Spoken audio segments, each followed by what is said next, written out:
And when they hit Scorpiomon, they just turn to water. I was like, so is it just water he's creating in the shape of fishes? Oh yeah, 強がって飛び乗って風に流って青空昨日を越えろ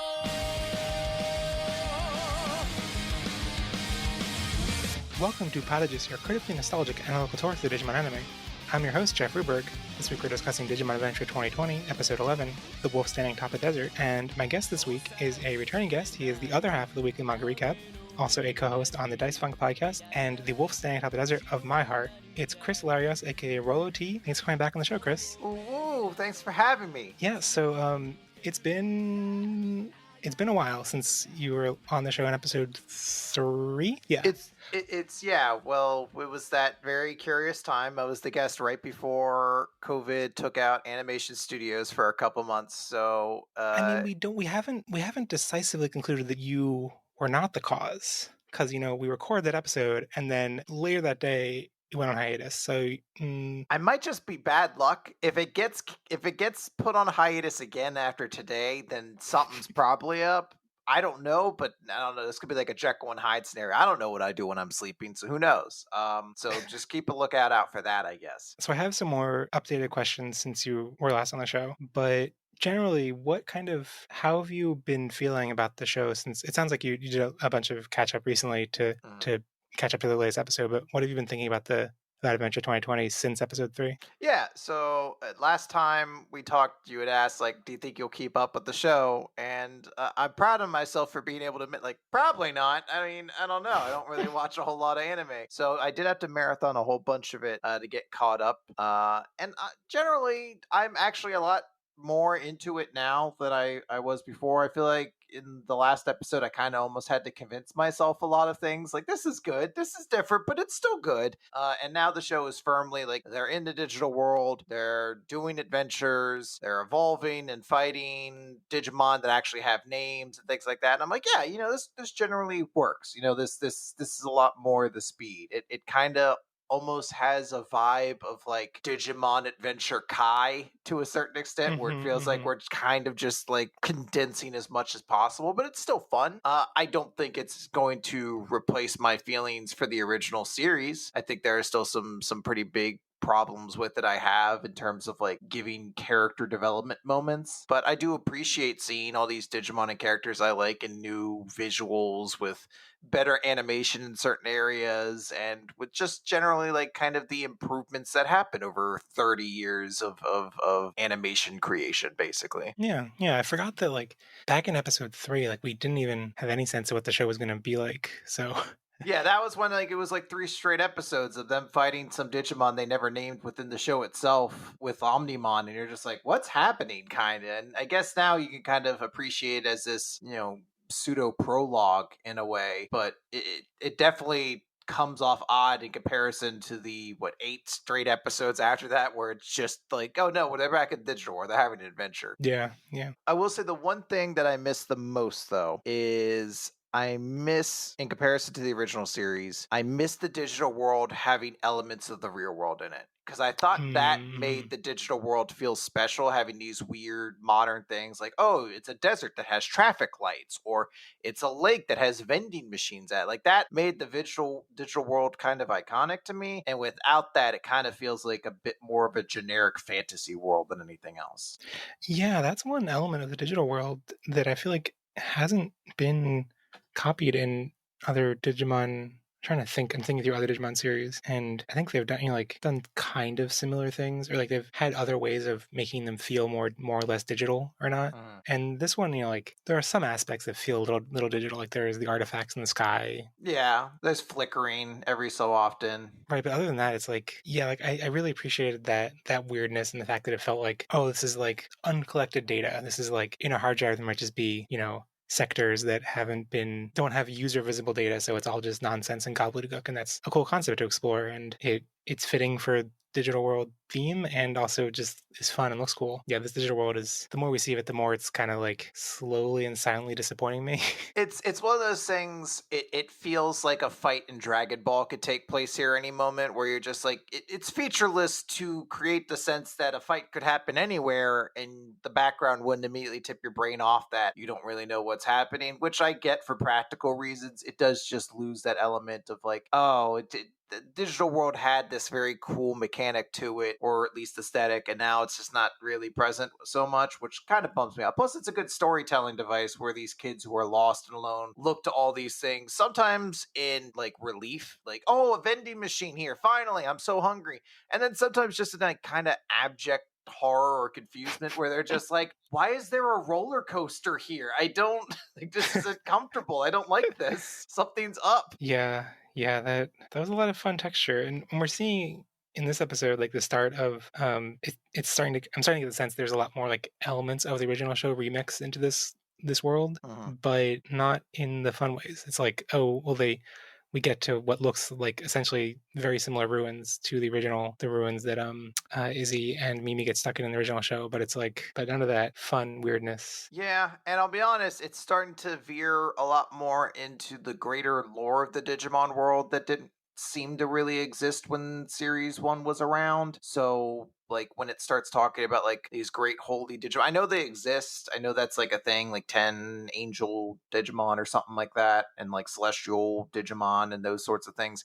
I know those exist, but those never really a part of the show when I was into it, or the Hmm. franchise. So every time it gets into that, I kind of find it a little bit more alienating than it was before. But I'm also somebody who kind of enjoys when simple stories are just executed well. So you kind of liked how the original adventure was like very vague in its world building. Like it was just, here's Jedi, he tells you Yeah. some things, and that's kind of it. Yeah, I love Lost. So, yeah, the less like, I don't care if you explain anything at the end. You just give me those characters. You let them do things. I'm gonna be eaten up with a spoon. It's just how I exist. Yeah, huh. I hadn't really thought of that being Lost like. And I guess like Lost, in Adventure Zero Two, they can just add whole new elements into the world and be like, oh yeah, these were here the whole time. You didn't Mhm. notice? You didn't? Yeah, you haven't noticed the giant Egyptian foot statue that Izzy's been hanging out at all the time? Anyway, he's got a list he's going to give you. And what's Jack Tattoo mean? I just want to throw out a bunch of Lost references for the audience who has no idea what I'm talking about. All right, so these are some questions I didn't get to ask you the first time around.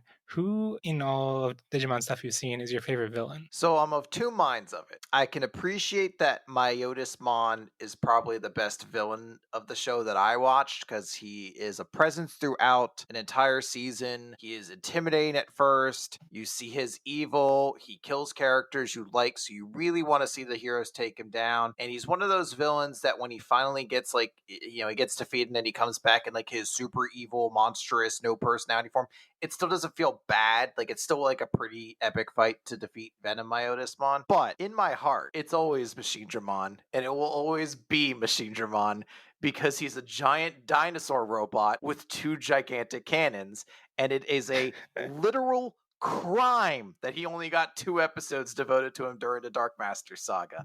A crime. Puppetmon got 48, I believe, and Machine Dramon got 2. Those are actual statistics. Oh, for a second, I thought I tricked you when you said Myotismon. I was like, ha, he didn't say Machine Dramon. No, Proved it's him wrong, it's but Machine Dramon. He's the best. He's the best. He looks so cool. he had it coming. Wargreymon, they didn't even have to animate his destroying him. It just No, they walked didn't. past him. I can vividly recall this because my brother kind of watched Digimon with me. He didn't really have much of an interest in the show. He just kind of liked watching it because I would watch it and we joke around a lot. So he gets a lot of the references like to the Dark Master saga stuff, especially the Puppetmon thing.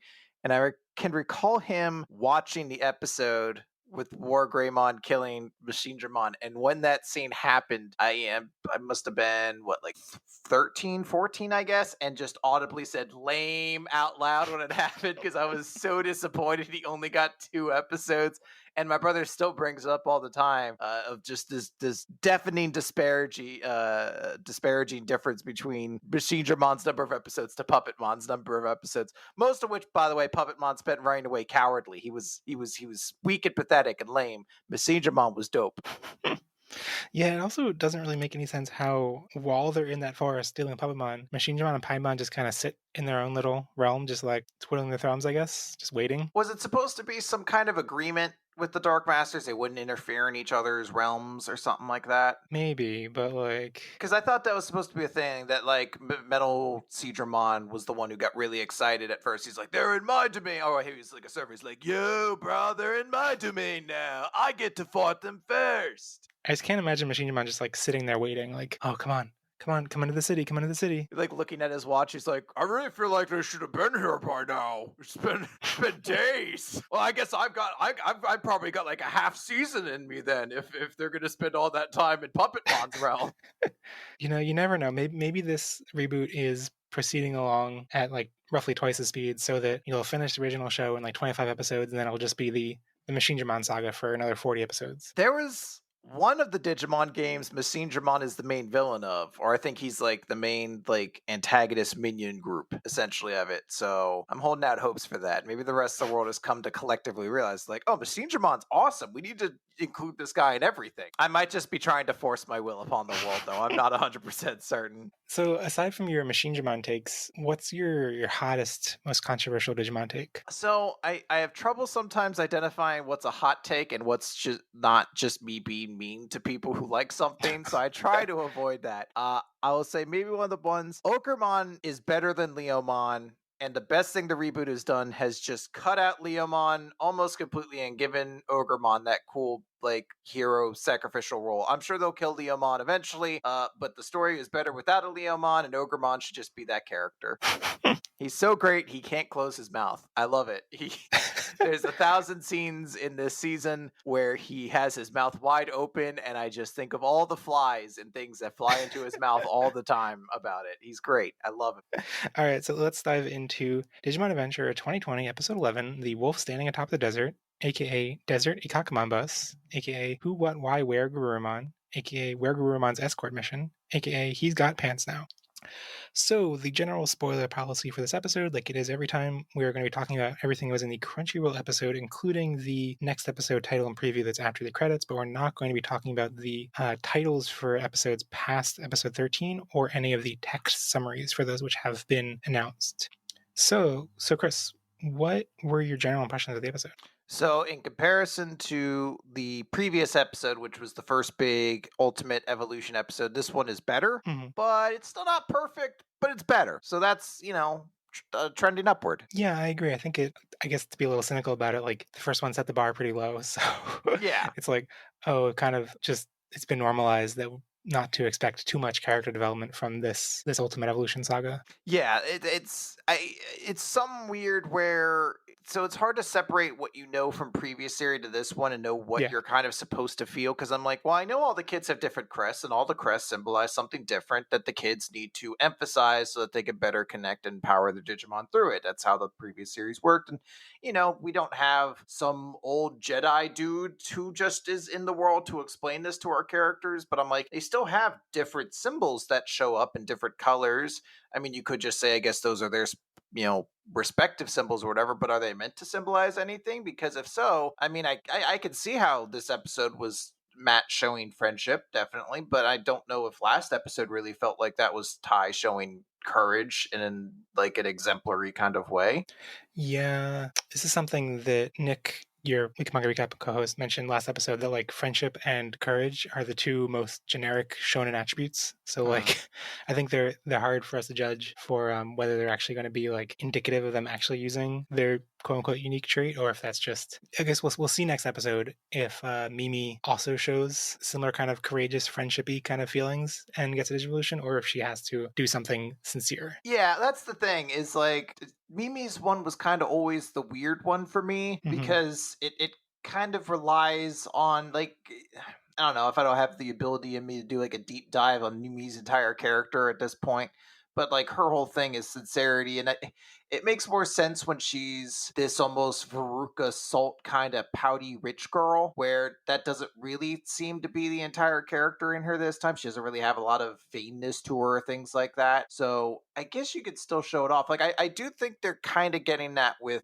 Joe, that his responsibility and comically he has taken his role as the leader of the group despite no one finding him to be authoritative whatsoever. So I feel like they are moving the idea that like Joe is about responsibility, and that's what he has to follow. And Izzy obviously seems to still be about knowledge. So that one is pretty obvious, although that one probably also had a lot of kind of vagueness to it in the previous series. So they're there. It's just a lot of them are pretty kind of vague in what they actually mean. And the previous show made it work. It made it kind of show off why these characters have these feelings and showing why they need them or why they exemplify them and how that helps this evolution. It does feel like here you could just be kind of generic with them, be like, I really like you, insert person / Digimon here, and then they get stronger. Yeah. And I should mention at this point, just to, well, I mean, we'll see what happens if we actually name the crests, because I don't know. I guess there were official subbed localizations of Digimon before, because they were on Netflix or something subbed. But the dub names that we got for Joe and Mimi's crests are like somewhat controversial in the fandom because they are a certain take on the Japanese words. Okay. Like the word so in the dub, Mimi's crest of sincerity, the Japanese word is junshin, which means like pure, innocent, naive, unspoiled, pure-hearted. So like sincerity is I can see the logic to stretch to it. I can see that being a better version for Mimi than sincerity, because I guess you could stretch sincerity into that way, right? Because I think it's like pure beliefs, and yeah. I also appreciate that it's like I find it vaguely misogynistic to like constantly associate pureness and purity with women and young girl characters. So it's like I appreciate that it's like, okay, sincerity is a more interesting characteristic to give her than just calling it purity. But I think especially unspoiled and naive, it's like, well, naive isn't really a good trait but especially unspoiled, like, okay, that's, like her episode about being the spoiled princess, and then she comes into Rome and she rejects that and is like, I don't know, the opposite of that. Yeah, no, and it's I can see that where, like as you said, because when you first hear sincerity, I mean, the first thing I always think too is truthfulness. Like that's how I always generally Right. interpret it. So when it's expressed that way, I'm like, yeah, I can kind of see sincerity that way. But between the other versions, I just always feel like the lesson of Mimi is to not be vain and to better associate kind of humbleness to yourself and things like that. At least that's how the character came across in the first series. So that's the way you kind of want to like deal with it in some way. I mean, this isn't Willy Wonka where they all have to learn a lesson necessarily, but like they're supposed to be like traits that these characters embody that they either need or show off in admirable ways, and that's what kind of helps them open their heart and unlock more whatever part power or whatever powers Digimon that they justify new cool design evolutions. So let's dive into the recap. So we start off with the Digimon Encyclopedia for Gabumon, which I only thought was notable because Koshiro was really interested in seeing Gabumon naked, and I felt very uncomfortable hearing that. I feel like someone's shown me Gabumon with no fur before, and it's very uncomfortable to look at, and I hate it. So I don't want to see it anymore. And I feel like he'll learn the same way. Look, all scientists eventually push the boundaries of the world too far and come to regret their decisions. And Izzy is going to discover that lesson in an early way when he sees Gabumon with no coat on. It's going to be very traumatizing, but he'll learn from it, I hope. So the show starts off with Mimi walking through the desert with Palmon, and she's complaining. She's like, "Whose idea was this?" And Palmon's like, "Yours. It was yours, Mimi."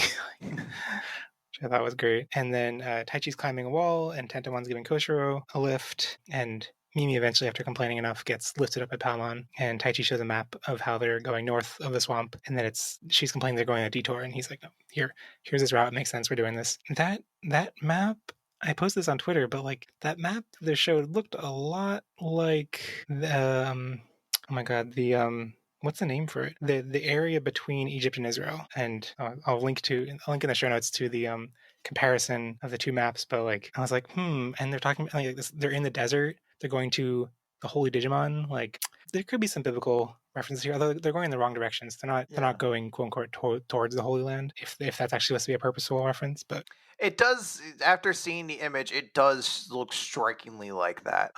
It feels like a weird thing to reference, though, if that's what they're going for. yeah, it does seem pretty weird. I wonder if that was just an animator who has an interest in geography doing one of those. Like, we always find out, like, people from Simpsons were huge math nerds, and there's a bunch of weird, like, advanced math jokes in Simpsons at various points. You're like, oh, nerds, fine. Just sneaking your math into sitcoms. Wow. Yeah, the complicated math I definitely don't understand either, too. Oh, man. So yeah, so then we pan back to not back to, we see Bergemon flying through the desert, giving in a kind of like a hot air balloon basket that, don't ask questions. They have it, who knows where it came from. Sora built it with her survival supplies. Yeah. By the way, can I this is just a quick thing I want to bring up, because Sora's not in a lot of, actually she is in this episode a lot, never mind. But regardless, I'm bringing it up now. I don't like Sora's hat. I hate it. I don't want it in this show. She looked so much better with the old hat, and it was a good design aesthetic. It matched her attire better and had a distinct look. Bringing back the old hat not only was a mistake, I feel like it set off something in Sora, because now every time I see her eyes feel very dead to me, and it's unnerving, and I don't like it. I need this to be stated. Wait, so you don't like I don't like this hat. The hat she's wearing now, that's the original adventure hat. The hat she had before that looked great. It had like a color matching thing to the rest of her attire. It looked cool. I dig it. The new hat I don't like the new / old hat. And after she's put it on, something in her eyes is dead to me, and it's unnerving. She doesn't feel right to me. It feels like she's plotting something. That scene where she like unrolls like the camping equipment and she's spinning a knife around in her hand, something is vacant in her eyes and she is ready to strike at a moment's notice. And you think it's all caused by the hat? The hat's the start of it. The hat's like the device controlling her mind? Yes. Something happened when she put that hat on. Maybe it's a symbolic nature of, culture's inability to just let nostalgia be nostalgia and to try to force it upon ourselves in the future, even at the cost of our own imagination and creativity going forward. I can't assume that's what's happening, but that definitely is what's happening, and she's suffering as a result, and she's going to take everybody out. Yeah, she's going to pull out the knife again and just... Yeah. We haven't seen TK yet. And it's not because he's not been in the show yet. She took care of him early. Oh boy. So they're flying through the desert, and then they're interrupted by Sandiamon, who are causing dust devils. Dust devils is not a term I'd heard before, but apparently it's a thing. I feel like I've heard of it exclusively through like video games and things like that. Like, I know I've definitely heard, like, I think D&D has dust devils in them, and I feel like I know it from that. And then eventually at some point it's like, oh, they're a real thing. Well, they're not real monsters, but they're a real, like, the sands in the desert thing swimming. And then, yeah, saw it there, and I'm like, oh, cool. Now I feel like it's all vindicated. And then they threw a math joke, and I was like, oh, I'm out of here again. You lost me, Digimon.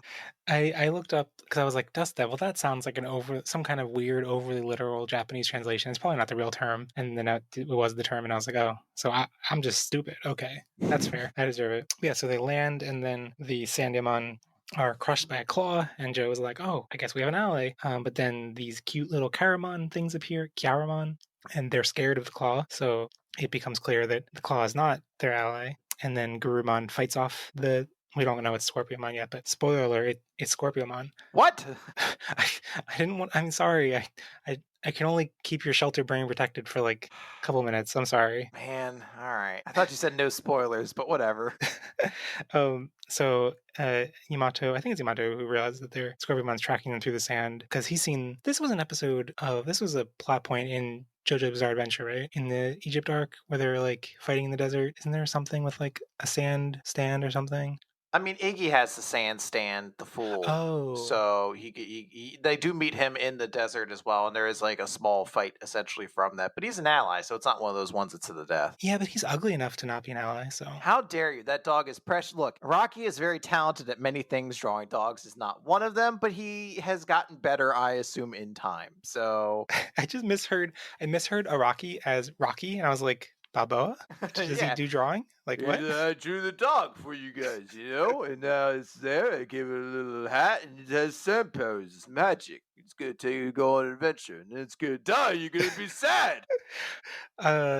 Speaking of sad things dying, I just realized, not just now, but like years after I watched JoJo's Part 3, Egypt, blah blah blah, that it's Stardust Crusaders and he's Iggy, and it's Iggy Stardust, and David Yeah. Bowie's dead. Now I'm sad. Yeah. Well, hey, you know what? At least he lived to a very long age, and he has a ton of albums. And if you want to get really sad, you can listen to the last album that's all about him talking about his impending death. I'd listen to that when you're in a good headspace, because it's kind of an odd album.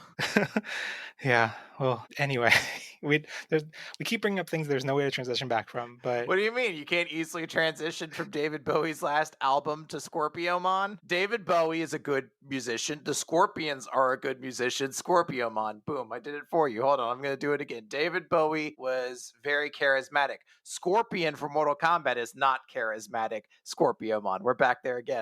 also iconic episode featuring Metal Digimon in season 1 Digimon has a dub name Under Pressure. Yeah, there you go. Everything connects. Just like Lost.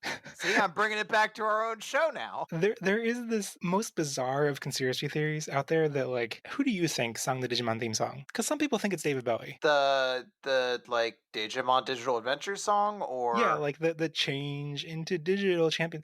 There are posts of people being like, "Is it David Bowie?" And the answer is no. I was But gonna say that seems like that would be a weird step for David Bowie. It also feels like that would have been a huge get for who, like Saban or whoever dubbed the Yeah, last yeah. one. Like that seems like a really big thing out of the wheelhouse. But hey, stranger things have happened. Don't take this away from me, Chris. No, but you know what? Now that I say it, it's probably right. David Bowie probably did the Digimon theme song. Smash Mouth did the other song that you remember, so it all works. Yeah, you're right. So Yamato eventually tells everyone to run away, and while they're running away, Garurumon does a big attack. And last episode I had a lot of complaints about how things were like written and storyboarded and directed, and this was the only moment in the episode that I really felt like, what is the animation even supposed to be conveying here? Which last episode had a lot of moments of, so it's at least an improvement on that front. This is the only moment, but yeah, it was very weird how it's like basically like Garurumon does this big attack, Scorpiomon like rises up from the sand and glares in this like all the blue foxfire, and then it just cuts and Yamato's away, and I was like, okay, I don't know what just happened. And my boyfriend, when we were watching it together, he was like, oh well, Scorpiomon was obviously defeated, and I was like, I don't think so. I think he's an ultimate. And yeah, he wasn't defeated. He was just mildly inconvenienced, I guess, and like, right. He was like mildly inconvenienced and like frustrated and glared to himself. Yeah, like that pose seems like oh, I'm about to attack you again, and said the music cut out and the scene cut, and it's like, or I guess he didn't. Okay. It was that scene that they needed to have so they could include it in the episode preview for the last episode. So they're like, this intimidating thing, because you can't just show a bunch of like stingers hanging out of the sand. For the entire preview, you need some visual of the Digimon. So like, there we go, there's that, and then we're gonna reuse it later when he does the same thing again. So yeah, I was gonna say they don't need to put it here because they reuse it again later. So I mean, I think after they did the second time, I was okay. What they're going for is that flat foxfire into the sand attack like pushes him out of the sand, and so he like can't stay in the sand anymore. But like, I mean, whatever. It's sloppy, but whatever. It's a kids show, so yeah. So later, Yamato catches up with them, and then they go into this cave, and we get introduced to a bunch of interesting Digimon. So the Caramon bring them back to Neimon, iconic from Frontier, and Bearmon and Labramon, who have been in various other Digimon media, but never adventure-related stuff. So that's cool that they're bringing them into the fold. Mm-hmm. As someone who really loved Frontier, I was nonplussed about seeing Neimon again. I had zero feelings in my heart, and honestly probably could have done without it. I found it very jarring because I think I saw reactions that were saying that his Japanese voice in this episode is, I think, supposed to be similar to his Japanese voice in Frontier, but I think he's one of those voices that has a very different English voice that's like a very loud, not loud, but like high-pitched, goofy voice. So like hearing him be like an old Japanese man, I was like, okay, I'll respect you. I recall there being 2 Digimon like that in Frontier. Yeah, there was the guy Pokemon with the like book in his pants that he would keep pulling out. Yeah, and I recall neither of them being amusing, and the entire time I watched the show, I'd be like, they should just get rid of both of these guys and have Ogremon. Ogremon should be the one hanging out with them and guiding them everywhere, right? Why is no one agreeing with me? They were really bad comic relief. I don't know why they were there, but I mean, Bookman was there to tell them about the world at every opportunity. But Yeah. then he would just hit Neymon, and I was like, hmm. But at least that was some humor, and it feels like this show has there are occasional moments, but aside from that, there's very little humor in the show. Yeah, there's something there at least. Yeah, it's true. So Neymon introduces them and then says that Scorpion's taking over and that the Sandymon have become their food, which I kind of questioned because we see the data getting deleted and we don't see them eating. Yeah, I assumed that it was like kind of like a reverse injection, like he stabs and he sucks some of the data back and then some of it just goes into the ether. But yeah, definitely I was like he's feeding on that because it looks like he's just blowing them up, which I guess I don't know, maybe you feed off the nihilism of the idea, but yeah, doesn't feel like that would satiate you. I'm just curious if this is because that was a big plot element in the third season Tamers that the Digimon would absorb others' data, and it doesn't seem like they're doing that in the show. But then that could just be an offhand line that a writer wrote without realizing the consequences of it. So, so yeah, then Neymon asks the kids if they're going to see Leomon, and I find this funny because we don't see Leomon this episode at all, and I'm not sure if we're definitely going to see him eventually, but it doesn't seem like it's going to be anytime soon. I was going to say, they reference him and then very distinctly have everyone but the main cast be like, we're off to go see Leomon. The other characters are like, good luck. So it feels weird to have not brought him up and then never, like to have brought him up and then never see him. But at the same time, who knows? I really don't know what the structure of the show is going to be because I thought by the point we're now going to be like, hey, we're going to have it seems like everyone's getting their ultimate level Digimon. Be like, wait, Devimon's still around though? What's going on with that guy? Are we dealing with him now or what's up, gang? I like having that element though where like we think we understand the formula now. We're like, okay, so you just put the pedal to the metal, you're just doing everything at 2x speed, and then there's like an element in there that's like, oh, but Devimon's still around, huh? Like, yeah, it's enough confusion for us to be lured along and really curious about it. But yeah, I mean, it would have to be pretty bad writing to do this whole like Chekhov's gun. Leomon is the Chekhov's gun. For them to never bring it up again later would be pretty awkward. But yeah, they definitely, by the end of the episode, it's like, okay, you're going after Leomon, we're not. See you later, or never. I wish there was like a logic that someone had said to Matt, like, Matt, do you want to go? And he's like, no, I just got Where Garurumon. Clearly I have enough friends. I'll be going now. And then they head out. But so I mentioned before that there are these text synopses that are available. You can look up synopses, I think up through episode like 15 or 16. And so there was a synopsis for this episode before this episode came out that was like describing how they meet Digimon that are heading towards Leomon or something. And I forget which site, but one of those like clickbaity sites was like, Leomon to premiere on the next episode of Digimon. And it's like, no, Leomon wasn't there. He's not here at all. You lied to me. Yeah, the clickbait got clickbaited. But yeah, so then Neymon explains that Leomon's forming resistance and they're crossing the desert to get to him, even though the desert is dangerous because they're going to die if they stay there. Now the thing about this is very like Mad Max. This is a sad situation for them, but Yamato basically is like, okay, cool. I don't want to take you with you. I don't want to take you guys with me because that'll slow us down. So I'll go off my own. Sora and Joe decided to stay and to do the escort mission. And while Yamato's walking off, Gabumon asks him when he's going to tell them about Takeru. And then Ikakumon and Birdramon set off across the desert with their escorts. That's the first half of the episode. The second half of the episode is basically this fighting. Birdramon and Kakumon fight Sanyamon, then Scorpiomon corners Kakumon, blah, blah, blah, blah.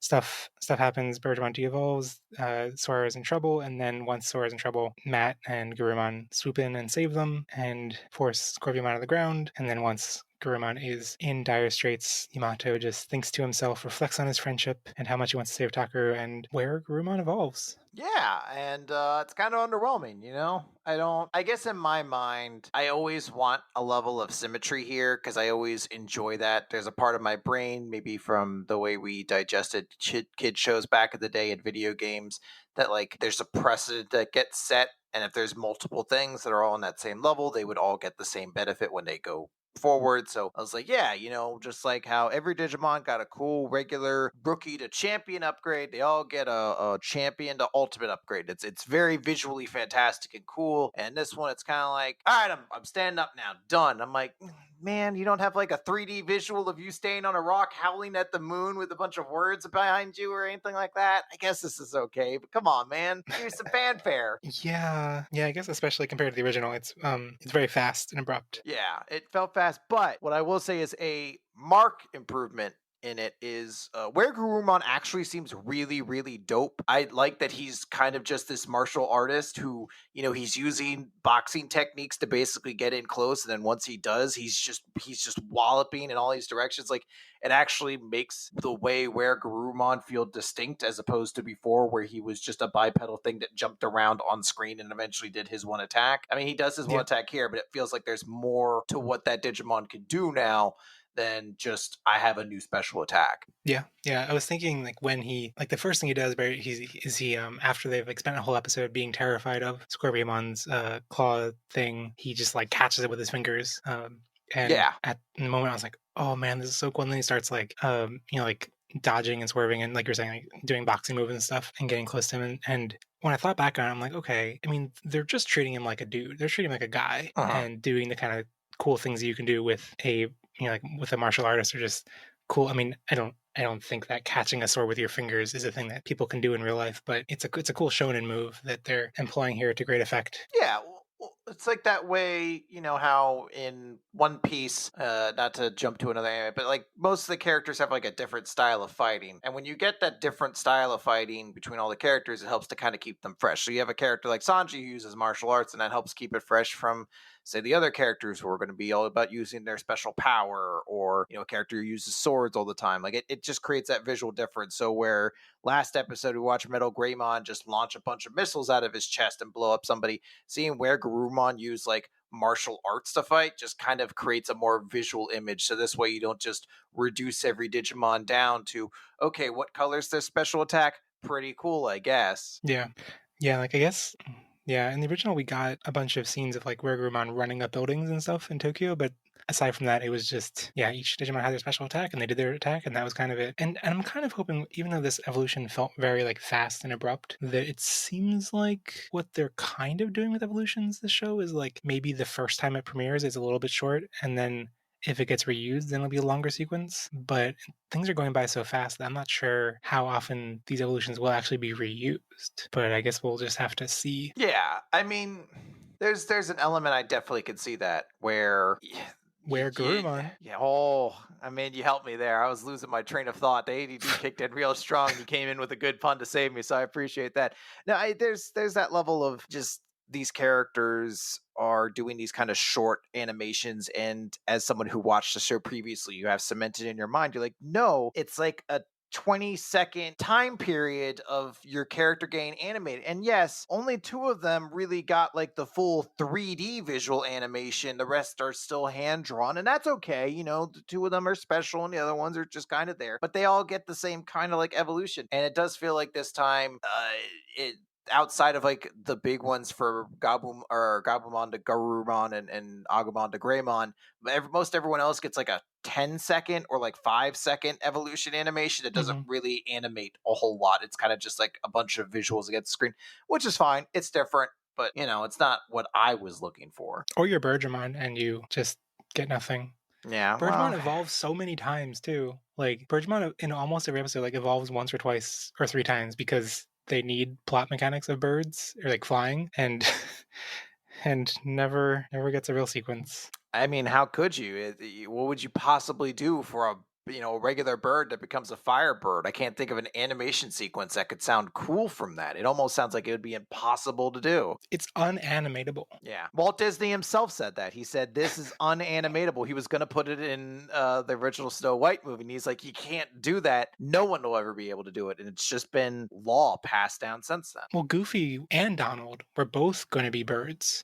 But, they tried to animate it, and Walt Disney himself took a sword to their wings and chopped off their wings because he just can't do it. He said, absolutely not. And then he went over and he wrote the entire script for Kingdom Hearts immediately afterwards. And he said, this is how it's going to be. Donald will be a wizard. And everyone was like, what's he talking about? This is insane. And then you know what? 50 years later, he was right. Yeah, like the original concept design for Sora in Kingdom Hearts having chainsaws, Mhm. that was because Walt Disney was a fan of chainsaws. You know, he notoriously used those chainsaws to chop off Donald's bird wings. People don't realize this, but Fujimoto actually took the idea for Chainsaw Man from Walt Disney, who used to actually duct tape chainsaws to his face and arms and run around scaring people, which was kind of a crime when he did it, but it's actually a lot better when you do it in a TV show or an anime or a manga or something like that. It's a lot safer in that realm. So, it all works out. Yeah. We've really, as of Chainsaw Man, we've really come to the culmination of Walt Disney's vision. Oh, yeah, I guess we kind of talked a bunch about Rumon's evolution. The evolution sequence itself, though, like I know we're gonna get to this because there was a question about it, but like I thought it did it look cool. I can't remember if it looked cool or not because I was just like so thrown off by his Were Garurumon arms not being his Garurumon Like, front legs. yeah. Like he has his Garurumon front legs, and then Were Garurumon's arms sprout out in addition, and he just has four arms for a little bit, and it's like, no, I don't like it. Yeah, no, there is absolutely a weird visual where it's like the silhouette of regular Garurumon and then just two human arms bursting out to the sides, and then he has to like adjust himself to be like, no, back to normal amount of arms. You just like there wasn't a better way to do that. But I will say the back visual of where Garurumon that we like kind of end on after the thing ends, where we all stare at, like the back visual. I was like, that's actually pretty cool. I guess I never really considered that. Those long kind of plumes of hair. I don't know what you would call them, but those long plumes of hair do kind of create like a pretty striking silhouette when you view them from behind. And I was like, that's pretty cool. Sure, I agree. Plus, he got those sick leather pants. Yeah. So once Wergamon basically just overpowers Scorpiomon at that point, and then the kids see off their escort Digimon. And I actually didn't notice this the first time I watched it. Like I only noticed it when I went back and clicked through the episode to write up the recap. And I thought they were gonna, I thought they kept going, and the next episode they were gonna run into Leomon, whatever. But no, they're like, okay, you guys go off to find Leomon. We're gonna leave now. And yeah, so Sora thanks Yamato for coming back, and Yamato admits that he went off on his own purposefully so that would cause Scorpiomon to attack them, and then he could jump in. And this is supposed to be like a good character moment when he's basically admitting to using them as bait, and then he opens up to them and explains that Takaru is in Tokyo, and that's why he cares so much. Which raises the point for me about how this extremely dire situation in Tokyo they're dealing with is like a power outage. It's odd, and it's also this weird time limit that the series is working under, but has also now gone out of its way to explain is kind of an ambiguous time limit that you don't really have to be concerned about because time flows differently. So it's enough that our characters feel a sense of concern, but not pressingly amount of concern. Not like every second counts or anything like that. Like, hey, we could probably spend an episode at this hot spring if we really needed to. You gotta treat yourself. And yeah, it's also like a power outage that, don't get me wrong, would cause a lot of damage. Like certainly, especially in hospitals or places where machines are literally life-saving things, and there's other elements of society where it would be a big deal. But it's not as like, I mean, previously they stopped a missile from hitting Japan, so it feels like a step down in terms of like aggression to be like, we gotta stop this power outage. Yeah, and like, it just seems like power outages like can't be completely unprecedented, right? Like there are like big storms and stuff, and like I get it's a big area, but the way they're treating it now, it's like everyone's evacuating. It's like, I mean, I guess if the power is out just in the city and you can just drive away somewhere else, I guess it would make sense to leave. But like it's also weird with the 3-day time limit they said. It's like that's very confusing. Like it's like, okay, so if the power's out for 3 days, so what? Like it's especially weird comparing it to the missile, because it's okay, if the missile lands, they're all dead. Sure, very obvious. And even like the original plot of the movie of like our war game and Summer Wars, before a missile was involved, like if it were not just the power being out, but like the all digital systems running haywire and like traffic lights being broken and stuff like that are like not just being off, but being wrong, and like trains crashing into each other and stuff. Okay, that's a lot more understandable too, because it's like, okay, our lives are so digital. If our digital systems are being completely messed with, that's devastating. But like all the digital systems being off doesn't seem like such a like the city's gonna die kind of situation. It would be a very different thing if like a character had a personal stake to it. Like say TK was literally hooked up to a life like a life support machine, and the Hmm. idea of a power outage endangered his life directly or something like that. Or if there was some element that created it, it's like, look, if the power goes out, my family's in danger more than just an ambiguous, like, kind of anytime a disaster of some variety strikes, people are in danger. Like, it's kind of vague enough that it doesn't really create much of a sense of concern. Certainly not in the same way of an active weapon is headed straight towards us kind of way. Which, I mean, I guess it's fair. It just feels a little bit like strange for them to be treating it like it's so dire. Like, I need to save my brother, and it's like, I think he'll be okay. Yeah. But yeah. So and then like the episode just basically ends with a little scene of Taichi, Koshiro, Mimi at the ruins, and Mimi touches the wall and falls to her death. And It was a sad way to end the series, but I appreciate it. Dark twists like that. I'm glad to see that Yoko Taro was allowed to influence an episode, and I'm curious to see his new direction going forward. okay, so now let's move on to some 3-word reviews. So first off, at Golden Pelt, sand equals water. Skeptical face. Makes sense. At Kirito Prime, four-armed were Garurumon. At Talese Artist, open, honest communication. I don't think that was very open and honest, but As much as you're probably going to get from this show. Yeah. At Dot Yawning, Old Man Namon. at CC Takado, Gabumon best friendship. At Empire Will, where Garurumon wears. I assume that was meant to be a tongue twister, and they got me. At Andy Lucas TT, Bearmon, Daigo, cross his fingers. At CRR McRae, Leomon Death Countdown ticking clock emoji. At Agumonger, hide and seek. At Marfer9, Ikakumon use surf. At 1 Foot Stout, Bearmon at least. At Thousand Line, Kaiser Nail, yeah! You were much more into that than I would have been.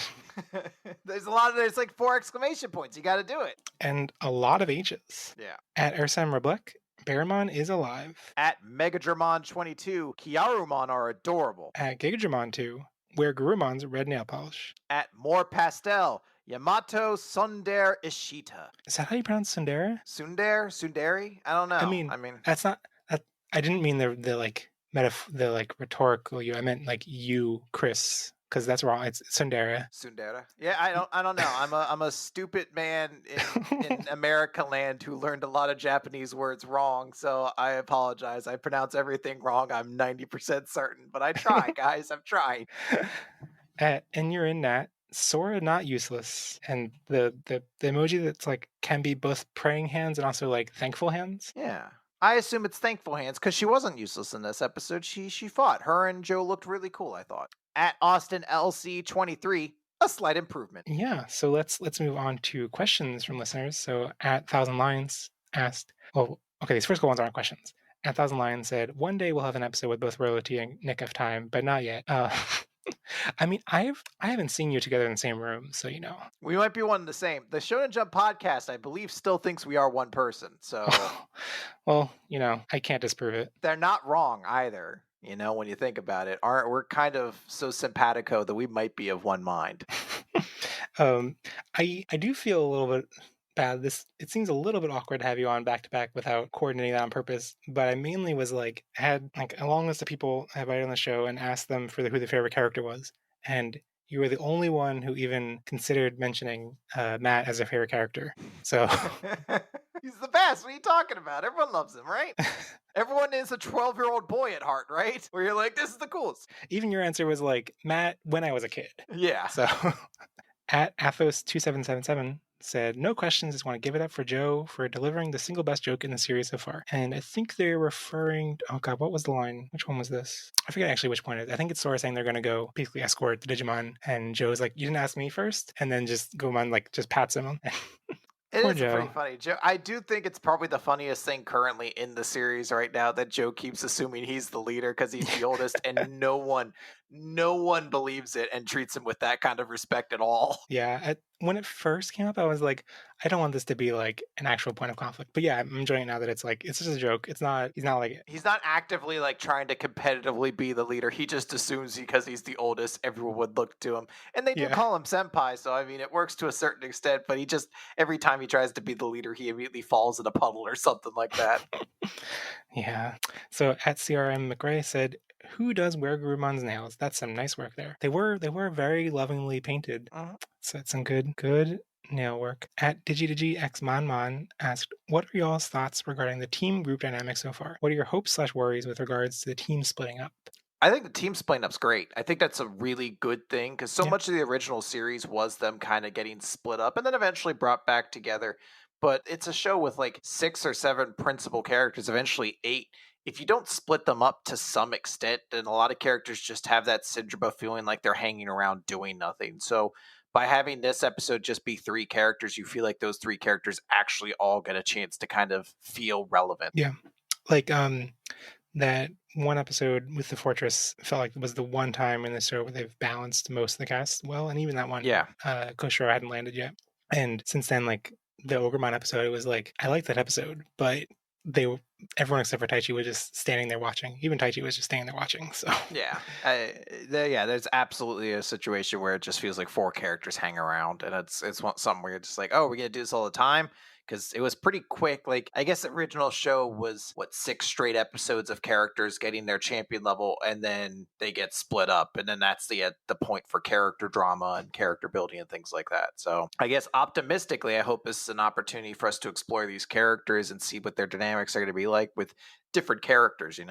yeah, I was a little surprised that like it clicked into place this episode that the way the group has been split up is so similar to that how they're split up in that first Fire Island arc. Like that the way the group is split up in the original show was Joe and Sora, Izzy and Mimi, and so the only one that's really different. I mean, Tucker's not even there, but the only one that's really different Thank is goodness. that you also hate TK. Yeah, who wouldn't? He's such an annoying kid. Look, again, me and Nick are very much on the same page with a lot of our feelings. So I liked how Nick was very mad about TK last episode for no reason, and people were like, "What did TK do to hurt Nick?"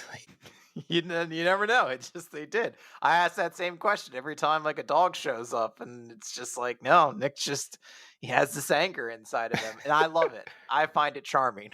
But yeah, so the one big difference is that instead of Ty and Matt being grouped together and rolling in the snow together to express their love to each other, they are split apart with those 2 other groups. And I'm not sure how I feel about that because like it's weird how like this group that we saw this episode was basically the Joe and Sora group with Matt added, and the episode we got was all Matt. But I guess if we keep following them, like if there's still several episodes before they meet up again, then maybe we're going to get more time for Sora and Joe in future episodes. And it seems like the next episode with the Taichi, Koshiro, Mimi group, that it seems like Mimi's going to get split off from them anyway. So yeah, I don't know. Maybe we just break off into like 4 groups. I'm fine with it. Yeah, I think it's good to split them up and get more development on the more focus. So CC Takado asked, since they're hinting at Lilymon getting an evolution scene, do you think Gomon and Piyomon will get super evolution stock footage scenes if Lilymon gets one? I'm hopeful that maybe one of the reasons they've kind of skimped on these champion evolutions a little bit for some of the characters is that they have more elaborate sequences in mind for the ultimates, but I don't know how much we can speculate at this point before we even see what Lilymon's getting. Yeah, I think that's some optimism on your part. I feel like you're just gonna get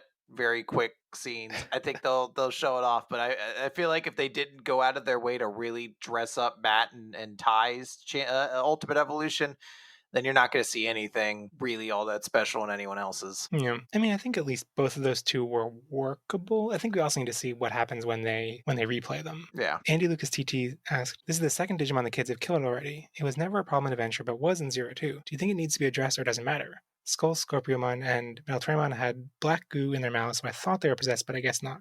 So I don't necessarily find it a problem that they're killing Digimon without worrying about it, since they seem to be completely not sentient, or at least not verbal. It does get weird when it's like, are they being possessed by the black goo, the miasma, or whatever? It's especially weird with the Sound Birdmon controlling Digimon, since in the same episode Sound Birdmon was introduced, they learned how to take down Sound Birdmon, and then haven't done it since. And it's like, do y'all just not care about saving these innocent Digimon? It's weird. Because it's weird. You would almost kind of like when I first saw Metal Tyrannomon, I didn't realize that the black goo was supposed to be like the dark miasma they were referring to. I just thought, oh, he's like so cyberized, he literally just exhales smog. I think that's kind of a cool visual effect. And then when I saw Scorpiomon do it, I was like, oh, I guess this is just a thing they're kind of doing between these characters. And it doesn't seem necessary because Scorpiomon seemed pretty evil already. Where it's kind of just this predator who's hunting innocent prey. Like you Yeah. would already naturally be like, oh, I kind of don't like this guy. So I don't know. If you're not going to introduce the element that when Digimon die, their data is reused and they become eggs that are reborn, then there's really no reason to really address Digimon dying anyway, because that added a source of drama and conflict, and without it, it doesn't really matter that much. So I think in last episode when I asked you how much of Zero Two you watched, you mentioned that you didn't finish the season or you fell off part way. Is that right? Yeah, I know I got through them getting all the eggs and everything like that, but and I know I got to the point where they had defeated Ken and handled things there, but I definitely stopped watching before they started doing things like DNA evolutions and stuff like that, because I could vividly recall asking my friend who was still around what was going on. He was like, oh yeah, they have these DNA digivolves and a Black War Greymon and all these things, and I was like, okay. Well, because yeah, what happened? I guess it's towards the very end of the season. The newer kids in the group are like, because until towards the end of the season, they never have to actually kill the Digimon, and then once they do, they're like the newer kids are like, we can't kill them though, and the older kids are like, we used to do this back in the day. We had to do it to survive in the digital world. And it's interesting conflict, but it's one that feels really jarring to throw into the mix towards the end of the season. Yeah, it feels like something like somebody on the writing staff was like, all right, let's kind of overthink this a little bit and add this drama into it. Where you're just like, look, if you're going to present the world like this for so long, don't try to like complicate it so much more. Like, anybody who tries to be like, look how dark the Pokemon world Yeah, is based exactly. off of all these ghost Pokemon entries, you're just like, I don't know, man. Maybe a 10-year-old really is writing it. Like, don't try to make it something so much more than it is. It's something to appreciate and then kind of move on with their life, I feel like. Yeah, exactly. It's like man, if you think about it, Pokemon's really really messed up, isn't it? It's like, okay, sure. Yeah, Like you, it's a game for 8-year-olds. It's not like we're not supposed to be thinking about it too much more hard than that. even with that being said, I find it weird that they in the same episode they introduced Soundbirdmon and then knew a way around it, and then they haven't even like had any remorse in not using that. It's odd. It's odd writing because like they could have just not had the kids discover Soundbirdmon early on, Yeah. but I also just am kind of sad to see, like, I liked in the original show how the Digimon, they had characters they were fighting. And Yeah. Ogermon's the only one that we've seen so far that's an enemy that has gotten any characterization, aside from, like, how threatening they are. Yeah, I mean, if Scorpiomon had like like a Sylvester Stallone accent or something like that, I'd been much more interested. To go, like, oh, I'm in the sand and I'm gonna stab you. And I'm like, all right, I can dig this. I don't know if I don't want them to kill this guy. I want him to hang around forever. And they stab him. And he's just like, cut me, Vic. And you're like, that's a reference to something that people who are watching the show probably don't get, but I appreciate it anyway. Yeah. I guess we'll see next week with Andromon how they're going to handle potentially evil Digimon turning good, or we'll see, probably. Yeah. I don't think I would answer for this. At Megajimon22 asked, if you could replace any of the Digidestin's evolved form Digimon with another Digimon, what would it be and why? I'd like to see, instead of Skull Greymon, a Dark Digivolution into Black War Greymon, but Be interesting. I'm always of the mind that I feel like Gatomon should just be a different thing. Like it just always annoys me. Again, I really appreciate the symmetry, and it always bothers me that there's one member of the team that has a champion level Digimon as their normal Digimon, and it's like the same size as. I'm like, no, it's not right. It's not how it should be. So do you think she should be more like Angemon, or I just think that Gatomon should be a rookie level Digimon, and then there's something else between Gatomon and Angewomon. Yeah. Which is a dumb name, by the way. It's until I said it out loud for like the first time in like 16 years, I just realized how dumb that sounds. It's like, it's such a like, whoa, Mon sounds like man. What about Womon? Whoa, mind blown. Yeah, we were just talking about the worst episodes. Is it universal the worst episode of the original series is the one where Angewomon and Lady Devilmon get into a cat fight? Because I vividly recall the episode like preview that would air on Fox Kids really playing into that angle. Oh, like, yeah. oh, you're pulling my hair. How dare you? And just be like, what is this? Like, I'm like, Mom, stop. Don't judge me. This is why I watch the show. It's for the dinosaurs fighting each other. That episode, yeah, I think that moment is so sexist, and like especially because like Kari is like rooting them on and is like, yeah, like I forget, like there's a lot of sexist dialogue there, but more recently I've come around to like in the subset of the gay Digimon fandom, or at least the gay male fandom, a lot of us enjoy that just for being very like, it's like drag almost. Like Yeah. it's like drag queens fighting more than it is like an actual I serious can see scene. that. So I can see that. but wait, why did we get on that note? We were talking about Angewomon. I don't know what Angewomon, Digimon yeah. would specifically Yeah. be in between Gatomon and Angewomon. I don't know enough. Just like shift them down. Something like that, yeah. Yeah. Make a Magnadramon with more guns on it as the mega form. And I'm like, yep, makes sense. Perfect. Print it in ship. You mean like Magnum Dramon? Yep, that's the one I meant, definitely. It's not a real thing. I'm just saying because Magnum's like a gun, right? Like, sure. Yeah. Okay, yeah. Okay. Magnum Dramon, and Yeah. it's Magadramon just covered in guns. I mean, that might honestly be a real Digimon at this point. I don't know. We can't find out. There's no Yeah. Googling. Gigadramon too. So I don't know what's up with these. there's a Megadramon account and a Gigadramon account who have, for both the 3 reviews and questions, left comments in quick succession. So I assume it's one person who is both of these accounts. But anyway, Gigadramon 2 asked, with Matt confiding his backstory in Sora and Joe rather than Tai, how do you think it'll affect Matt going forward with his relationship with the rest of the group? Could we have Captain Friendship Civil War between Matt, Sora, and Joe versus Tai, Izzy, and Mimi? I don't think they'll be going to war over things, but I do think it's interesting. I'm a little worried that like Yamato confiding in Sora and Joe will just be kind of forgotten. Not forgotten, but like conveyed to the rest of the group off screen. Mm-hmm. And that like the fact that it was not actually explicitly shown to Taichi will just be, like a detail that someone will write in a wiki that like later like Taichi will know and it won't be a big deal. But if they were to fight, which side would you side with? Because I'm Team Matt all the way at this point. He's got Joe on his team, Sora. I mean, that's a pound for pound strong lineup. I don't think, given the champion evolutions at least so far, it's like Bergemon and Akakumon are the 2 Digimon they like really want to animate the least. So like, like the Taichi, Koshiro, Mimi group, like they like animating all those characters. So, I think that's the better side. But Togemon's lame. Oh. Come on.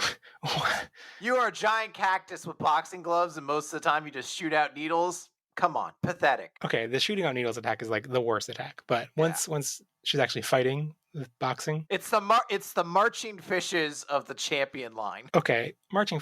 I liked how this episode he just summons them out of the air. And they're like, oh, there's water off screen. Just don't even think about it. Like, and when they hit Scorpiomon, they just turn to water. I was like, so is it just water he's creating in the shape of fishes, or what is this? What is this attack? I still wish he had used marching fishes into the poison lake last episode. It's been like we could just see the dead fishes float to the bottom, float to the top of the water. Are they real Digimon?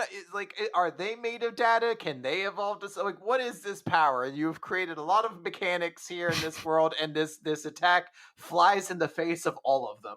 Speaking of water and sand and stuff, we didn't even talk about how Akakumon just surfs through the sand. Yeah, it's just how sand works, apparently. There is in Breath of the Wild, there's like an animal thing that you ride that surfs through sand. So like it's not the most, but it also made me realize like it doesn't even make that much sense when Akakumon's surfing through water. Because like, is he just paddling? Yeah. Like, that seems really tiring. When the scene happens where Bergemon flies off, like, I'll cover the air, you ride them across the sand. I was like, well, this is... I know he's going to be bigger to carry them all, but Kakumon through the sand, he's so big, he'd be slow, you'd think. And then he starts sailing through it. And you're like, I guess if this is what you're going to convey to me, I have no choice but to believe it. But still, skeptical eyebrow is raised. Really what I should have been doing is like facing backwards and just shooting off missiles to propel himself forward. Yeah. So the last question came in from Marvelous Mr. D. What Digimon line would you want as a partner? Hard mode has to be one that hasn't been a partner yet. I tried to think of an answer for this and I couldn't come to any. So I have a good one, and it's because I never participated in a Digimon role-playing forum, but if I did, this is what I do. I want a Betamon, and I want that Seadramon line. Seadramon, Metal Seadramon, Mega Seadramon. You want the Surfer Bro. Give them to me and feed them into my mouth. That's just an extra bonus. The fact that at the end of the line, he is going to talk like a surfer dude. He's just going to be like, yo, bro, ride this wave, river of power. It's just me being like, this is absurd, but I love it. This is the best. That is the correct answer, because I don't know what the Goblinmon route goes to. I know he goes to Ogremon, and then I have no idea where Ogremon is supposed to go after that. Nobody seems to know. He can end up like at 6 different things, and none of them seem to make sense. I struggle with this answer because I'm just so basic. It's like every answer that comes to mind is one that's already been a partner. It's like, I mean, like, does Immon count? No, because kind of had a partner, but Like I know Betamon was a partner too for one of it, that so doesn't count. I mean, yeah. yes, technically, but no one cares. It was that dude that Mimi was hanging out with in America. That was very special, I think, right? Yes, very, very special. The special memories she had in America that she never brought up in Try after moving back to Japan. So, well, I mean, I guess all of 02 was never mentioned in Try, so oh well. That'd be great if like Cody bumps into one of the characters like, "Hey guys, what's up?" They're like, "Do we know you?" And then they continue on, and you're like, "What? This is weird. You're actively addressing that they don't seem to remember Digimon season 2 at all." Ooh. All right, so that's it for questions. So, do you have any other thoughts on this episode that you didn't get to bring up? No, I think we really kind of covered everything. I think it was generally pretty good, a better improvement. I think parts of it I really liked. I really love the martial art Gurumon stuff, and I'm optimistic, I guess. And at this point, now that you forced me to watch like 11 episodes, I guess I'll just continue watching the show. So Great, that was my goal achieved. yeah, you're all preparing for this big episode where you bring me and Nick on, and we spend most of it talking about wrestling. Oh no. It's just gonna happen. Nick did talk about Minoru Suzuki last episode. It was just like 3 hours about Minoru Suzuki. So Yeah, that sounds like Nick. One thing I wanted to mention, because it was weird this episode, how there were 2 Digimon in this episode that have weird localization dub name history, and it came up in the questions actually that one of the question writers referred to Scorpiomon as Skull Scorpiomon. So first God created the world in 6 days, rest on the 7th day, and then created Anomalocarimon in 1998, which I think they decided when doing. So Anomalocarimon is the like thing they fight towards the beginning of this Metal Digimon arc, the little like fossil fossil Digimon kind of thing. And I guess doing the dub, they're like, Anomalocarimon, that's too complicated. It looks like a scorpion. Let's call it Scorpiomon. Without realizing that there was also going to be a Scorpiomon. I don't know if it was actually out in Japan at the time yet, whatever, but around the same time in the year 2000, there was a Scorpiomon, which didn't enter the anime until Cross Wars, which wasn't dubbed until 2013. At that point, they were like, oh, we can't call it Scorpiomon anymore, so it's kind of skull-like, so let's call it Skull Scorpiomon. Okay. So yeah, so it's that's why this Scorpiomon had to be renamed Skull Scorpiomon. That's not that confusing, the story, but Bearmon, who didn't have any lines this episode but was there along with Neymon, has a much weirder backstory because so Bearmon debuted in Digimon World 3, and I think they thought that Bearmon was just so Bearmon's a Japanese name, right? But I think for an English audience, they were like, Bearmon sounds stupid. That's like the stereotype of what a Digimon name sounds like. You just put like an ad like Catmon, Dogmon, like it sounds stupid. So I think they detected that it sounds stupid, and they were like, okay, let's call him Kumamon. Kuma is just a Japanese word for bear, but it like has more texture and it's like a cooler name, Kumamon. So in Digimon World 3, the like avatar, not avatar, but like the Digimon that's on the box art in the English version is called Kumamon. But then Digimon Frontier launched around the same time, and they in the dub wanted to avoid, I guess Chakmon is the Japanese name. It sounded weird, so they also called him Kumamon. So now in English there are 2 different Kumamons, which are 2 different Digimon. And then in the Frontier movie, both the original Bearmon and original Chakmon are together, so they had to refer to Bearmon as Bear. Anyway, it's Digimon names are wild and weird, and this one's easily identifiable as Bearmon because he has a hat that says bears, so yeah, that's easy enough. There you go, Bearmon. I thought that was interesting, just that this episode had 2 of those weird backstory Digimon, but yeah, just like the One Piece character Bartholomew Kuma. Is that why his name's Bartholomew? Oh my god. No, I think it's Bartholomew because it's a Christian name, and he was carrying a Bible around everywhere, and he might be a reference to some like historical sailor of some kind as well. But in my mind, I'm always like, no, Bartholomew Kuma. It makes sense perfectly. So how would you rate this episode out of 5 stars? Assuming on the principle we can't give half stars. I mean, you can do it. You can do it. I don't want to though because it's cheap. It's unfair. it's a coward's tactic. You aren't willing to give something to conviction to go forward. And I like this episode. I'm not going to give it a 3.5. I'm going up 4 stars. Wow, very impressive. Yeah, thank you. I practiced it in front of a mirror today. So I mean, just to spite you, I was gonna give it 3.5 stars, but I think I'm gonna add a whole other significant digit to this. I'm gonna give it 3.25 stars. Just, I was really hoping like a 3.45 or something like that. Like, oh wow, you're really going into it there. well, I'll do like 3 and a third, so then that actually has like an infinite number of digits, right? So it's just going on 0.3333 to infinity. It's just a noise forever. It's still one of those things. I like whenever you look at like an IGN review and you're like, "We're gonna give this game an 8.7." I'm like, "Why? What's the point of a percentage, like a decimal point, if you're already gonna grade it out of 10? There's so much room for diversity in there. Why would you add another level of it beyond that?" Now people will constantly have to be like, "That's not an 8.4 game. That's definitely an 8.7 game at least." Well, there's not that much room to go because if you give anything below like an 8 or anything below a 7, it's like untouchable. Like, Yeah, that's a bad thing now. right, it's like a 6 game. Although it was funny look because I was looking up the history of the Bearmon name, whatever, and I looked up, I guess, just the Wikipedia article for Digimon World 3 listed the like critical scores, and it was like 4 out of 10, 40 out of 100. It's like those games are apparently not very good. So Aw. I never played them, but yeah. So, do you have an MVP for this episode? That's where Garurumon. I mean, that was such a cool Yeah. scene, so I'm just gonna go with the simple one. Yeah, I think no one else really captured my attention just for that little bit of interesting battle animation he got. It's either that or it's the Leomon reference. That'd be the other like memorable character from the episode. The off-screen Leomon, Yeah. who died from not being drawn on screen. All right, so next episode is going to be called Lilymon Blooms, and it seems like it's going to have Mimi in underground ruins. There's going to be an encounter with a kind-hearted Digimon that causes a miracle, and we see like Andromon, Gargimon. It looks like remains of Hagurumon, the little gear Digimon. Yeah. Yeah, do you have any thoughts or expectations about it?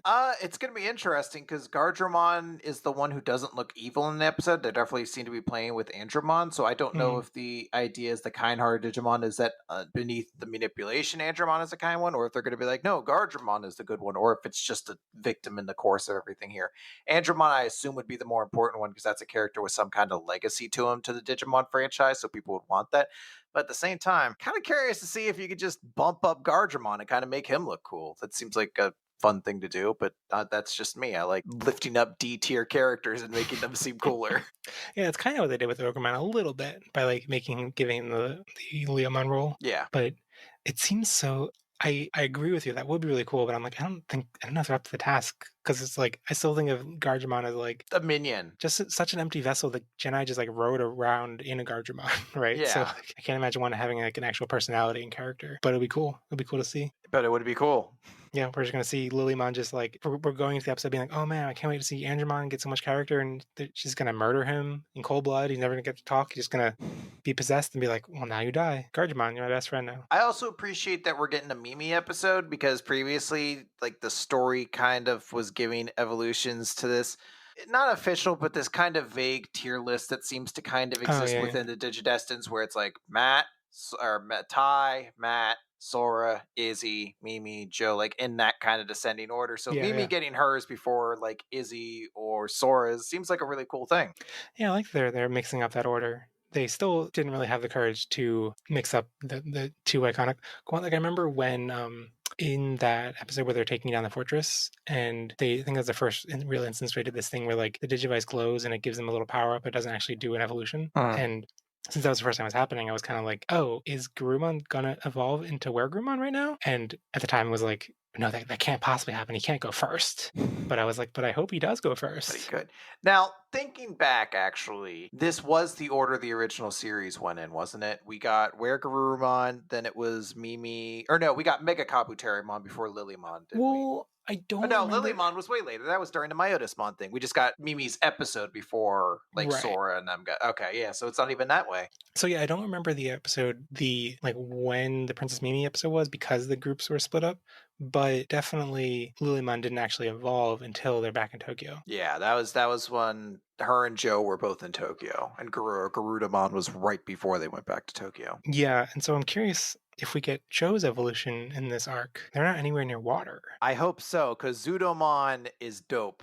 That's one of the best ones, to be fair. And he becomes a Viking eventually, and it doesn't make sense, but it's so awesome.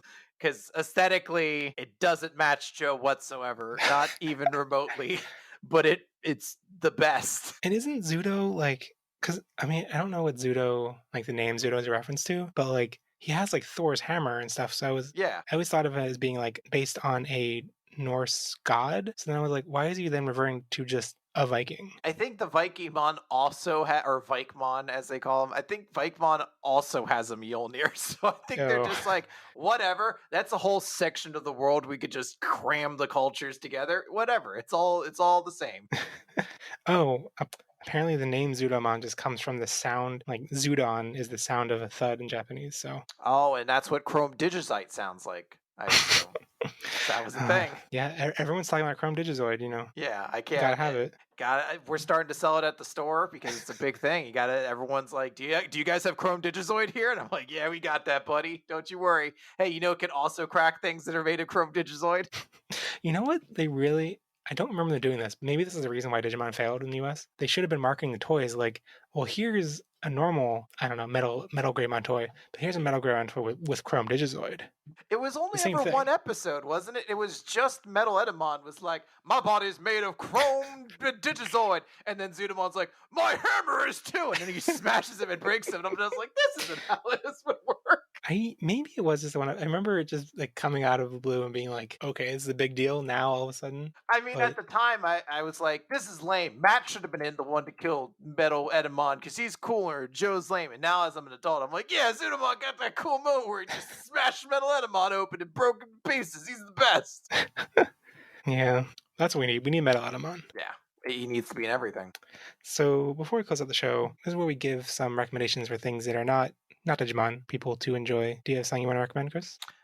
Sure. So I've been in my spare time playing a lot of board games recently. I mentioned before, like the Arkham Horror card game and things like that. And this is something I just only recently have kind of got into. Some of the people I used to play Magic with kind of quit the game at the same time I did, and we've been playing board games instead. And I've been really enjoying it. And there's a ton of really fun board games that I never really had an idea. This is like a whole new medium I've kind of been exploring over the past like 4 or 5 months now. And I've been playing a game called Charterstone recently. That is a ton of fun. It's just a worker placement game, but it's a legacy game, which if you've never heard of those before, it's a board game that actively changes as you play it. You play stickers on the board, the rules change, new mechanics get added, you'll open up boxes that have surprises in them, and there's so many. It's actually a game you can play on your phone if you want to. I think a version of it is coming out to your Switch, but I would highly recommend buying the board game and playing it with friends if you can, because it's just a ton of fun. But there's also just great board games out there. So if you're ever like, board games, isn't that Monopoly and Risk, 2 games that are long, tedious, and bad?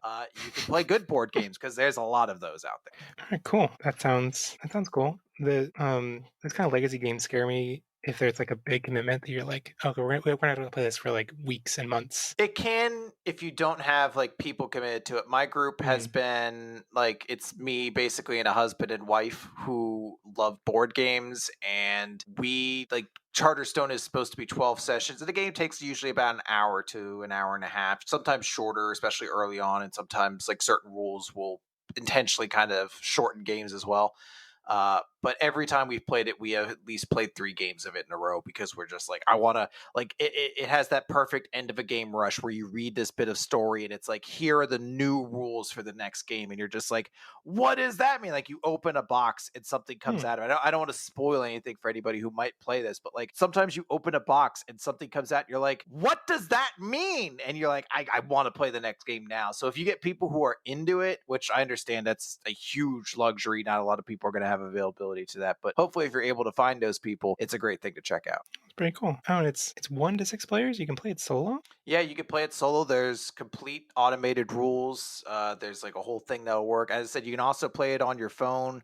I have it on my phone. I've actually had to stop because I didn't want to get further in the video game than I was in the real game, so I'd always have to purposely stop. But that was like one of the best parts about playing the game in person again. Is like, ooh, I can play a couple more games of Charterstone on the phone now. And yeah, you can play it with any number of people. Oh, that's really cool. Yep. Well, any number below 6. Any number below 6, yes, correct. Don't lie to my listeners. I'm sorry. I'm the fool. So I'm going to recommend a... if you thought board games weren't cool, I'm going to recommend a podcast about words. Ooh.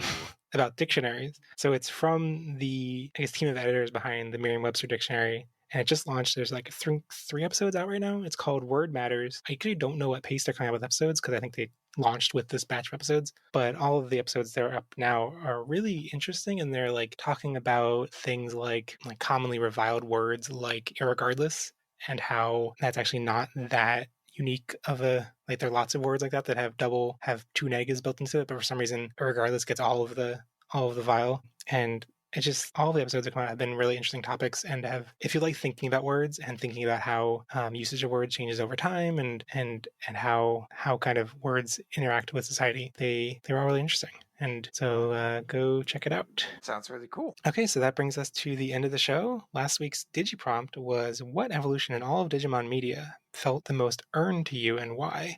And my favorite response came in from @LostThief, friend of the show and previous guest. He was the other Nick that was not the Nick from Weekly Manga Recap. But so he said, Takata's biomerge Digivolution with Guilmon. The whole concept felt amazing as a kid, and getting to see one of the kids not just fight alongside their partner, but as them was fantastic. It was also the best resolution for everything with Megidron we could have asked for. This week's Digiprompt is, what Digimon evolution has the best glow up and why? And thank you to Chris for helping me come up with that question, because I could not think of any. I didn't do anything. He did it all himself. He's being humble. Yes, totally. Exactly. Or wait, no, I didn't. Exactly. Send your Digiprompt responses and general feedback to pottages@gmail.com, pottages on Twitter, or in the episode comments on our website, pottages.com. If this is your first episode, make sure to subscribe on YouTube, Spotify, or in a traditional podcast app. If you want to support the show, leaving a review on Apple Podcasts is really the best way and is greatly appreciated. And share the podcast with your friends, who will let you ride on their back as they swim through sand, which is totally a thing they can do, but they've never mentioned you before. I'm Definitely Jeff on Twitter. You can also check out my other podcast, which is about new anime, Love It or Weeb It, where we look at new shows and watch first episodes and determine whether they're worth recommending. So, Chris, thank you so much for coming on. It's been a great time. No, thank you, sir. I appreciate it so much.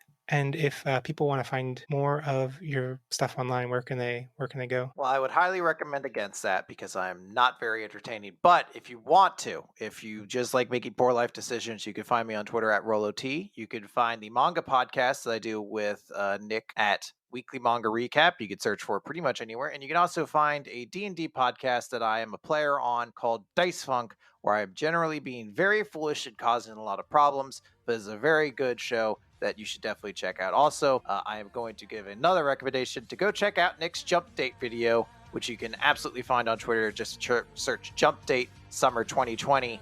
Jump Date as in one word, but the 2 words, just combined. Go search it out because it's a super good video. Yeah, it's pretty great. All right, so thanks for listening, and I'll be back with another guest next week to talk about episode 12, Lilymon Blooms. Bye. Bye. And remember, never stop digivolving. 虹を見つけたいなら顔を上げなくちゃって差し出された手が僕らをずっと強くする夢を掴みたいなら震えその一歩前に踏み出してくれんよ今ならきっと空を飛べるから And what's Jack Tattoo mean? I just want to throw out a bunch of Lost references for the audience who has no idea what I'm talking about. I don't want to think about the tattoo episode. That was bad. Yeah, it's almost, there's very difficult points in my life to identify a show that I watch and be like, that is the worst episode of that show. But Stranger to Strangeland is without a shadow of a doubt the worst episode of Lost. That if you asked me, like someone was like, you have 2 seconds to figure out the worst episode of TV show, I'd be like, oh, Stranger to Strangeland, that's it. That's the worst one. I don't actually remember anything about it. I just remember it was bad at the time. All I've heard about it is bad since then. It's just like... If I recall, that is the specific episode that got them to convince the network to let them do an end date. Like, that was the one where they were like, look, it's going to be a lot more like that if you don't let us end this. Because it was like universally hated at the time. An episode dedicated to a question no one was asking for a long flashback that really didn't feel like it had anything to really say about the character. And then it continued the storyline of two characters being stuck in a cage for an episode. You're like, all right, come on, guys. I have no segue to get away from Lost because I could just keep talking about Lost for hours. Oh, so. this isn't a Lost podcast? Oh, I should have brought different notes.